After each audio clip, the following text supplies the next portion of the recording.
लिहिलेल्या एका आक्षेपार्ह मजकुरावरून 2 गटांमध्ये तणाव. आक्षेपार्ह मजकुरावरून अहिल्यानगरमध्ये रास्ता रोको, पोलिसांचा राडा करणाऱ्यांवर लाठीचार्ज.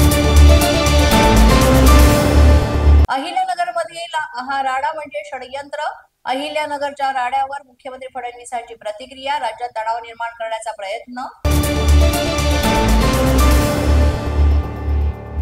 महाराष्ट्रामध्ये आजही मुसळधार पावसाचा इशारा. अनेक जिल्ह्यांमध्ये जोरदार पाऊस होण्याचा अंदाज. पुराचा धोका आणखी वाढण्याची शक्यता.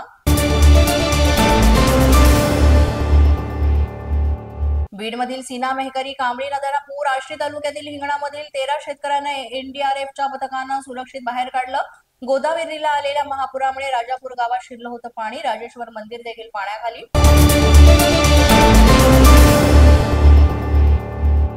संभाजीनगरमधील पैठणला पावसाचा तडाखा. पैठणच्या संतनगर परिसरामध्ये पाणी ओसरल्यानंतर घरं सुद्धा पडायला लागली. अगदी मोलमजुरी करून बांधलेली घरं पडत असल्यामुळे नागरिक बेघर.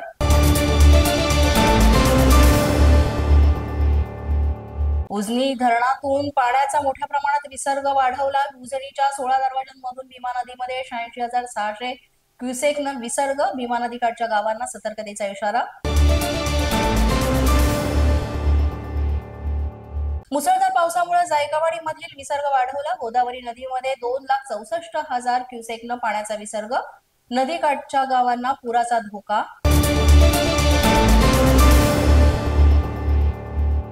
नांदेडमध्ये पूरस्थिती कायम. गोदावरी नदीमध्ये पाण्याची आवक वाढल्यामुळे विसर्ग.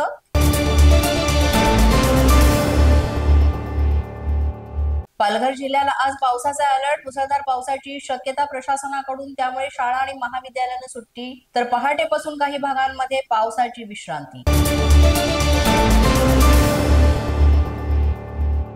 नाशिकच्या गंगापूर धरणामधून 10,988 क्युसेकनं पाण्याचा विसर्ग. नदीकाठच्या नागरिकांना सतर्कतेच्या दिल्या सूचना. तसंच साठवलेला कांदा सुद्धा सडू लागला. नदीवरील पुलाला भगदाड पडलं, त्यामुळे अतिशय विदारक चित्र. पोलीस माझा न्यूजच्या बातमीपत्रात आज इतकंच. तुम्हाला आमचं बातमीपत्र कसं वाटतंय याबाबत अवश्य अभिप्राय कळवा. यासाठी पोलीस माझा न्यूजचं युट्यूब चॅनल सबस्क्राईब करा. तसंच आमचं फेसबुक, इंस्टाग्राम आणि ट्विटर अकाउंट फॉलो करा. अधिक माहितीसाठी आमच्या www.policemazhanews.com या वेबसाईटला भेट द्या. आमचे अधिकृत प्रतिनिधी व्हायचं असेल तर स्क्रीनवर दिलेल्या क्रमांकांवर आजच संपर्क साधा.